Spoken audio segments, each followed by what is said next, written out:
हनीफ भाई साहब, बहुत बहुत शुक्रिया, आपने हमें टाइम दिया।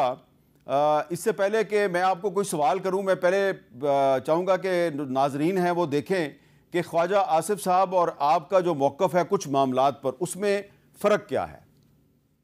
सियालकोट में लोगों ने प्लॉट बना के बेच दिए हैं और वो जमीन जो है किसी नाले की जमीन है। मैंने कभी नहीं सुना कि रावलपिंडी में इंक्रोचमेंट है और मैं उसका जिम्मेदार नहीं हूँ। ये कैसे मुमकिन है। ZKB नामी कंट्रैक्टिंग कंपनी है, उन्होंने तबाह कर दिया सारा शहर, जो है सारी सड़कें जो है बैठ गई। हमने तो किसी कॉन्ट्रैक्टर को ब्लैकमेल नहीं किया, हम डिलीवर नहीं कर सके अपने हल्के के अंदर, तो वो रोना किसी और पे डालने की बजाय अपनी जिम्मेदारी कबूल करें, अपने गिरेबानों में झांकें। बल्दियाती अदारे जो है हमारे मुल्क में वो बेदस्तोपा है, पंजाब में तो है ही नहीं है। ये बड़ा आसान तरीका है कि जी लोकल बॉडीज नहीं हुए। 40 साल का निजाम गंदा है भाई, 40 साल तक आप उस निजाम का हिस्सा रहे हैं, उसी को गालियां दे रहे हैं। शहबाज शरीफ की क़यादत में ये हाइब्रिड सिस्टम कामयाब हो रहा है। अपनी शोहरत के लिए अपने ही निजाम को हाइब्रिड निजाम कह रहे होते हैं। हर किसी को वायरल होने का शौक है, अल्लाह से डरें कहीं वो ना वायरल हो जाएं। अच्छा हनीफ वाजी साहब, आप दोनों का ताल्लुक एक ही पार्टी से है और आप दोनों का जो लीडर है वो नवाज शरीफ है, शहबाज शरीफ है, तो आपका और ख्वाजा आसिफ साहब का जो इख्तलाफ है वो हाइब्रिड सिस्टम पे है या वाकई जो पंजाब में सड़कें बनती हैं, पुल बनते हैं, वो जल्दी टूट जाती हैं, तो उस पर ख्वाजा आसिफ साहब जो हैं वो बड़े परेशान है। इख्तलाफ है क्या आपका?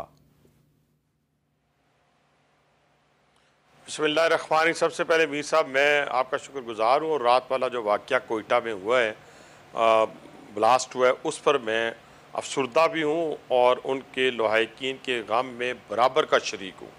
एक पाकिस्तानी का खून वो बलूचिस्तान में बहे, सिंध में, पंजाब में और KPK के अंदर, वो हमारे लिए मोहतरम है। और नहायत ये दुश्मन जो घिनौना खेल पाकिस्तान में खेल रहा है, इंशाल्लाह जल्द वो अपने मंतकी अंजाम तक पहुँचेगा। अब आ जाएँ कि जो आपने बात की है, पहली बात ये है कि मेरा ख्वाजा आसिफ साहब के साथ क्या इख्तलाफ हो सकता है। वो एक हमारे बुज़ुर्ग हैं, सीनियर पार्लियामेंटेरियन है, मेरा उनके साथ कोई ज़ाती इख्तलाफ नहीं है। पहली बात तो ये मैं तरदीद कर दूँ। दूसरी बात यह है कि मैं हमेशा अपने उस मौक़िफ़ की तायीद करता हूँ, अपने भी और अपने लीडर की भी। मेरा सिर्फ पॉइंट ऑफ व्यू ये होता है कि हमें जो बात करनी चाहिए, देखिए स्टेट्समैन कौन होता है, जो दूसरों की तरफ देख कर अपना मुँह जो है वो सुर्ख ना करे, बल्कि बताए कि ये बात गलत है। इस तरीके से नहीं 500 बंदा एक तरफ एक बात कर रहा हो, स्टेट्समैन का काम है वो कि नहीं इस तरह नहीं, इस तरह करना है। ये जो बातें आपने चलाई हैं, देखिए हमें, मैं भी खड़ा हो के रोज़ एक तकरीर कर सकता हूँ डेली, लेकिन आपने देखा होगा 2 महीने बाद, 3 महीने बाद मैं जब कोई ऐसा इशू आता है उसके ऊपर मैं रिस्पॉन्ड करता हूँ। और ये रिस्पॉन्ड मैंने ख्वाजा साहब की जगह कोई भी होता, कोई शख्स भी होता, कितना सीनियर ही क्यों ना होता, कितना जूनियर, जो उस जगह पे बैठा होता हुकूमती बेंचों में और ये बात कर रहा होता, तो मैं यही जवाब देता जो मैंने कल दिया है। अच्छा, और वो क्या है जवाब है, ज़रा सुन लेना जी। जवाब ये है कि हम अपने सिस्टम को बुरा भला कह रहे हैं, जिस सिस्टम का हम हिस्सा हैं और जिस सिस्टम का हम 40 साल से हिस्सा रहे हैं, ये मुनासिब रवैया नहीं है। अगर हमारे या मेरे कुछ ज़ाती इख्तलाफात किसी से भी होंगे पार्टी लीडरशिप के अंदर, तो मैं उसको अंदर अपने अंदर बैठ के उसको हल करने की कोशिश करूँगा। लेकिन मेरे चेहरे से पिछले 20-25 साल में नून लीग के होते हुए किसी जगह, बहुत सारी जगह इख्तलाफात हुए होंगे, लीडरशिप के साथ भी शायद हुए हों, लेकिन कभी आपने हमारे चेहरे से, कभी हमारी गुफ्तगू से आपने ये अंदाज़ा नहीं लगाया होगा। वो हम अपने घर के अंदर हल करते हैं, लेकिन यहाँ सरेआम कपड़े धोना मुनासिब नहीं है। तो मैंने बस सिर्फ इतनी बात कही है कि 40 साल अगर आप कहते हैं कि पंजाब के अंदर लोकल बॉडीज़ नहीं है, तो क्या लोकल बॉडीज़ की कमी मेरी वज़ीर आला जो हैं वो पूरी नहीं कर रही? क्या मैंने तो मिसाल आपको दी है ना रावलपिंडी की। मीर साहब आपने रावलपिंडी देखा है, रावलपिंडी इंस्टीट्यूट ऑफ कार्डियोलॉजी देखा है, मेट्रो देखी है, रावलपिंडी इंस्टीट्यूट ऑफ यूरोलॉजी देखा है, ब्रिजेस देखे हैं आपने रावलपिंडी के अंदर बनने वाले, आपने सफाई का निज़ाम देखा है मेरा रावलपिंडी के अंदर, मेरे खेल के मैदान आपने देखे हैं, टेक्निकल ट्रेनिंग इंस्टीट्यूट देखा है, अभी बारिशों के अंदर रावलपिंडी शहर को जाकर देखें। वो ठीक है, ये नहीं, लेकिन ख्वाजा साहब ने बात रावलपिंडी की नहीं की, उन्होंने सियालकोट की बात की है। और वो ये कह रहे हैं कि इस सैलाब की एक बारिश से जो सियालकोट शहर है उसकी कुछ सड़कें जो हैं वो बैठ गई हैं, और वो सड़कें जो हैं वो, उस एक सड़क का उन्होंने हवाला भी दिया है, खादम अली रोड जो है, और वो जिस कंपनी ने बनाई है उस पर उन्होंने तनकीद की है। तो क्या ये उनका हक नहीं है कि वो उस शहर से बार बार मुंतखब होते हैं और उस शहर की सड़क जो है वो एक कंपनी ने बनाई है, वो बैठ गई है, तो उनको उस पर तनकीद करने का हक नहीं है? तो मैंने कंपनी का तर्जमान तो नहीं हूं ना, मैं तो बात ये की है कि कभी आप हाइब्रिड निज़ाम की बात करते हैं और अपने ही मुंह पे तमाचा मारने वाली बात हो जाती है कि हम दुनिया को क्या बता रहे हैं कि हाइब्रिड निज़ाम के तहत हमारी हुकूमत चल रही है।